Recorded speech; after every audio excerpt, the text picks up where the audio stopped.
Now we are talking about the capital structure of the company, business finance में capital structure. तो देखो, basically capital structure means deciding the portion of डेब्ट and equity in the capital of the company, है ना। Deciding the portion of equity and डेब्ट, है ना। Capital structure का मतलब क्या होता है? कैपिटल स्ट्रक्चर मतलब होता है कि ये डिसीजन ले पाना कि हमारा जो कैपिटल स्ट्रक्चर है, कैपिटल जो हमारा, उसमें कितना पोर्शन डेब्ट का होगा, कितना पोर्शन क्या होगा, इक्विटी का होगा। And from the company's point of view, see, debt is more riskier, है ना। ये क्या है? ये रिस्की ही होता है। Whereas equity is what? Equity is safer। अगर मैं तुमसे कंपनी के पॉइंट ऑफ व्यू से बात करूं तो कंपनी के पॉइंट ऑफ व्यू से डेब्ट क्या है? डेब्ट रिस्की है। और इक्विटी क्या है? इक्विटी सेफर है। अब नाउ द क्वेश्चन है, सर डेब्ट क्यों रिस्की है या इक्विटी क्यों सेफर है? तो उसका बड़ा सिंपल सा रीजन क्या है सर। देखो, डेब्ट की अगर बात करूं तो डेब्ट क्या होता है? डेब्ट में फिक्स इंटरेस्ट का पेमेंट करना कंपलसरी होता है। फिक्स इंटरेस्ट, इंटरेस्ट क्या है? इंटरेस्ट फिक्स है। एंड साथ साथ sir timely repayment of principal amount, यहाँ पे एक और क्या है? Timely repayment of principal amount, यहाँ पे बाउंडेशन है ना। अगर कंपनी दोनों में से किसी भी एक बाउंडेशन को फुलफिल करने में फेल कर जाती है, अगर वो टाइमली इंटरेस्ट का पेमेंट नहीं कर पाती है या अगर वो टाइमली प्रिंसिपल अमाउंट का रीपेमेंट नहीं कर पाती है, तो डिबेंचर होल्डर क्या करेगा? वो कंपनी के एसेट्स पर क्लेम करेगा, कंपनी के लिक्विडेशन की डिमांड करना शुरू कर देगा, है ना। तो that what I am saying, डेब्ट क्या? डेब्ट ज्यादा रिस्की है, लेकिन इक्विटी के साथ ऐसी प्रॉब्लम नहीं है। कंपनी की मर्जी, हाँ, कंपनी की मर्जी डिविडेंड दे, कंपनी की मर्जी डिविडेंड ना दे। प्रॉफिट हुआ, कई बार ऐसा भी होता है कब कंपनी को प्रॉफिट होता है उसके बाद ये कंपनी क्या करती है? पूरा प्रॉफिट रिटेन कर लेती है और डिविडेंड डिक्लेयर नहीं करती है। यहाँ पे प्रिंसिपल अमाउंट का रीपेमेंट की बात नहीं होती, क्योंकि इक्विटी शेयर जो होते हैं उसका रिडम्पशन नहीं होता है ना। तो देखो, इक्विटी क्या है कंपनी के लिए? वो ज़्यादा सेफर है। क्यों? क्योंकि डिविडेंड दे ना दे कंपनी डिपेंड करता है। प्रिंसिपल अमाउंट का रीपेमेंट की कोई बात होती नहीं है। ये कंपनी के लिक्विडेशन की डिमांड नहीं कर सकते, जबकि ये कर सकते हैं अगर दोनों में से किसी एक कंपनी डिफॉल्ट करती है। तो from companies point of view अगर हम ध्यान से देखें तो कंपनी के पॉइंट ऑफ क्या है? सही है, डेप्थ ज़्यादा रिस्की होता है और इक्विटी क्या होती है? सेफर होती है। तो अब देखो, कैपिटल स्ट्रक्चर में क्योंकि डेप्थ रिस्की होता है तो तुम्हें लग रहा होगा क्योंकि डेप्थ रिस्की है तो हमको इसके प्रोपोर्शन को कम रखना पड़ेगा और इक्विटी के पोर्शन को ज्यादा रखना पड़ेगा। लेकिन ऐसा है नहीं वास्तव में, है ना। मैंने तुझसे पहले डिस्कस किया था फाइनेंशियल मैनेजमेंट में, फाइनेंशियल मैनेजमेंट जो भी डिसीजन लेता है वो किस ऑब्जेक्टिव से लेता है? उसका एक ही ऑब्जेक्टिव होता है, that maximize the wealth of the share holder. To maximise the wealth of shareholder, ये जो भी डिसीजन लेगा उसके पीछे का ऑब्जेक्टिव क्या होगा? To maximise the wealth of the share holder. तो with intention to maximise the wealth of the share holder, financial management कुछ ऐसा कैपिटल स्ट्रक्चर डिसाइड करेगा जिससे शेयर होल्डर की वेल्थ मैक्सिमाइज हो, है ना। अब कैसा कैपिटल स्ट्रक्चर? देखो ध्यान से, अब, है ना, to maximise the wealth of the share holder, what I am going to say, I am saying to maximise the wealth of the share holder in the capital structure of the companies there is greater portion of debt and lesser portion of equity. To maximize the wealth of the shareholder, what will prefer, what the financial management of the company will prefer? The financial management of the company will prefer to have more portion of debt and the lesser portion of the equity. Now the question is why it is happening? क्यों क्यों ऐसा क्या होगा कि अगर हम depth का ज़्यादा पोर्शन रखें और इक्विटी का पोर्शन कम रखें कंपनी के कैपिटल स्ट्रक्चर में, तो शेयर होल्डर की वेल्थ मैक्सिमाइज हो जाएगी। इसको भी अंडरस्टैंड करेंगे, लेकिन हम ऐसा तभी प्रेफर करेंगे ऑन द कंडीशन, इस चीज को प्रेफर करेंगे कि डेब्ट का पोर्शन ज्यादा इक्विटी का पोर्शन कम है, जब रिटर्न ऑन इन्वेस्टमेंट क्या होगा? ये हमारा ज्यादा होगा इंटरनल रेट ऑफ रिटर्न या रेट ऑफ इंटरेस्ट के कंपैरिजन में। इसको हम बोल दे अगर रेट ऑफ इंटरेस्ट के कंपैरिजन में।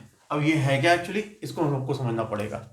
सी व्हाट आई एम सेइंग अगर if this situation prevail, return on investment क्या है? ज्यादा है रेट ऑफ इंटरेस्ट का कंपैरिजन में, तो company will prefer to have more portion of डेब्ट in and lesser portion of equity in the capital structure of the company, and by doing this the wealth of the share holder will be maximize. अब आपको उसको understand करना पड़ेगा, है ना, कि sir ये रेट ऑफ इंटरेस्ट क्या है, रिटर्न ऑन इन्वेस्टमेंट क्या है। तो आपने इनको पहले भी पढ़ा हुआ है। आपने तो सर अकाउंटिंग रेशियोज में financial statement analysis, ROI, return on investment का पूरा कैलकुलेशन भी सीखा हुआ है। जैसे समझो ध्यान से, ये कोई कंपनी है, ठीक है, ये क्या है? कोई बिजनेस है, कोई कंपनी है, कंपनी लिख दे रहा हूं, ठीक है। और ये कंपनी के द्वारा शुरू किया गया कोई प्रोजेक्ट है जिस पर कंपनी क्या करेगी? पैसे इन्वेस्ट करेगी।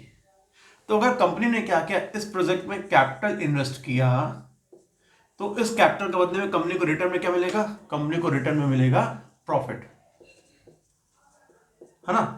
कंपनी ने कैपिटल इन्वेस्ट किया और कंपनी को क्या मिलेगा? प्रॉफिट मिलेगा। सपोज इन केस कंपनी ने क्या किया? कंपनी ने 1 लाख रुपीज इन्वेस्ट किए और कंपनी को इस इन्वेस्टमेंट पे एक साल में टोटल प्रॉफिट इस प्रोजेक्ट का कितना होता है? 10,000 रुपीज का प्रॉफिट हो जाता है। तो what is return on investment? तुम बड़े आराम से बता सकते हो सर, रिटर्न ऑन इन्वेस्टमेंट क्या होता है? Net profit tax upon capital employed into 100, है ना। हमने बड़े आराम से क्या किया? हमने फाइंड आउट कर लिया कि सर इस ये कितना परसेंट हो जाएगा? 10,000 हमारा जो 1 लाख का ये हो जाएगा 10%। तो हमारा रिटर्न ऑन इन्वेस्टमेंट कितना हो जाएगा? हमारा रिटर्न ऑन इन्वेस्टमेंट हो जाएगा 10%। Now try to understand what is the meaning of return on investment. कि कंपनी जिस भी प्रोजेक्ट में कैपिटल एम्प्लॉयड करती है उस पे कैपिटल एम्प्लॉयड करने वाला उसको साल भर में जितना प्रॉफिट होता है उसी प्रॉफिट को हम क्या करते हैं? परसेंटेज के टर्म में मेजर कर लेते हैं, तो हमको क्या मिल जाता है? रिटर्न ऑन इन्वेस्टमेंट मिल जाता है। तो भैया 1 लाख में 10,000 प्रॉफिट हो रहा है, मतलब कितना परसेंट प्रॉफिट हो रहा है? आपको 10% हो रहा है। अगर प्रॉफिट 20,000 होता तो कितना परसेंट हो जाता? ROI आपका 20% हो जाता है ना। Now try to understand. Now the question raises कि अगर कंपनी ने 1 लाख रुपीज इन्वेस्ट किया तो पक्का बात है कंपनी ने क्या कि इस पैसे को सब बोरो किया होगा। फॉर एग्जाम्पल मान लेते हैं क्या किया होगा? बोरो। कैसे बोरो किया होगा? डिवेंचर होल्डर से। ये क्या है हमारे? They are our debenture holder. तो अगर कंपनी ने पैसा बोरो किया होगा, कर्ज लिया मान लो, तो उस कर्ज पे क्या करेंगे? डिवेंचर होल्डर को वादा कर भैया हम तुमको इंटरेस्ट देंगे, है ना। That is not rate of interest. और डिवेंचर के आगे में ऐसा लिखा होता है ना, जैसे 7%, 8%, 5%, कुछ भी 5% डिवेंचर। तो तुम ध्यान से देखो, है ना, कि क्या हो रहा है। कंपनी ने मान लो 1 लाख रुपीज बोरो किया था और कितने परसेंट पे? 5% पे। मतलब हर साल कंपनी को इनको कितना परसेंट इंटरेस्ट देना होगा? 5% इंटरेस्ट देना होगा। तो ये 5% जो हम क्या कर रहे हैं? बोरोड सोर्स पे इंटरेस्ट पे कर रहे हैं ना हम, मतलब कंपनी जो ये 5 लाख बोरोड सोर्स पे जो इंटरेस्ट पे कर रही है इसी को क्या कहते हैं? रेट ऑफ इंटरेस्ट कह देते हैं। अब मेरी बात ध्यान से देखो, अगर तुम कॉन्सेप्ट को अंडरस्टैंड करने की कोशिश करो तो कंपनी बोरोइंग पे कितना परसेंट इंटरेस्ट पे कर रही है? 5%। और उसी बोरो किए गए पैसे को कंपनी इन्वेस्ट कर रही है, कितना percent ROI return on investment generate कर रही है? 10%। तो think from the company's point of view, है ना। कंपनी 5% पे पैसा उठा रही है और 10% पे पैसा इन्वेस्ट कर रही है, मतलब कंपनी पर सरप्लस 5% हर साल बच जा रहा है बाई ऑफ इंटरेस्ट, है ना। यहां से कितना बच रहा है कंपनी के पास? 5%। और जितना ज्यादा ये होगा, अगर मान लो ये 20% हो गया और ये 5% है, तो कंपनी पास कितना बच जाएगा? 15% बच जाएगा। अगर ये 30% है, ये 5% है, तो कंपनी पास कितना बच जाएगा? हर साल 25% बच जाएगा कंपनी के पास। तो कंपनी क्या करती है? लोगों से पैसा एक्वायर करती है, उसको क्या करती है? उसको इन्वेस्ट करती है, वहां से क्या करती है? प्रॉफिट जनरेट करती है ना। और उसी प्रॉफिट से क्या करती है? वो इंटरेस्ट का पेमेंट कर देती है। जो प्रॉफिट आ रहा है इसी से वो क्या करेगी? इंटरेस्ट का पेमेंट करेगी। अगर प्रॉफिट ज्यादा है और हमको interest from the company's point of view, अगर कंपनी को प्रॉफिट ज्यादा हो रहा है, कंपनी को इंटरेस्ट कम पे करना पड़ रहा है, तो कंपनी का फायदा है। और जो बच रहा है कंपनी में, उसको कंपनी क्या करे? अपने पास रखी रहेगी क्या? नहीं सर, ये जो बच जा रहा है ना, सरप्लस प्रॉफिट कंपनी में रिटेन हो जा रहा है, ये क्या है? ये बिलोंग किसको करेगा? शेयर होल्डर को। और क्या होगा? ऐसे करके शेयर होल्डर की वेल्थ क्या होगी? मैक्सिमाइज हो जाएगी, है ना। तो that what I am saying कि इफ दिस कंडीशन अराइजेस, अगर क्या होता है? रेट ऑफ इंटरेस्ट, आपने रेट ऑफ इंटरेस्ट को अंडरस्टैंड कर लिया। अगर रेट ऑफ इंटरेस्ट क्या है? कम है रिटर्न ऑफ इन्वेस्टमेंट का कंपैरिजन में from the company's point of view, तो company will always prefer to have more portion of depth in the capital structure of the company. क्योंकि डेप्थ के portion को बढ़ा के क्या होगा? कंपनी के पास सरप्लस ज्यादा प्रॉफिट बचेगा और कंपनी उस प्रॉफिट को किसके बीच में डिस्ट्रीब्यूट करेगी? लिमिटेड शेयर होल्डर्स के बीच में डिस्ट्रीब्यूट करेगी। एंड अगर उल्टा सिचुएशन है तो नहीं भाई।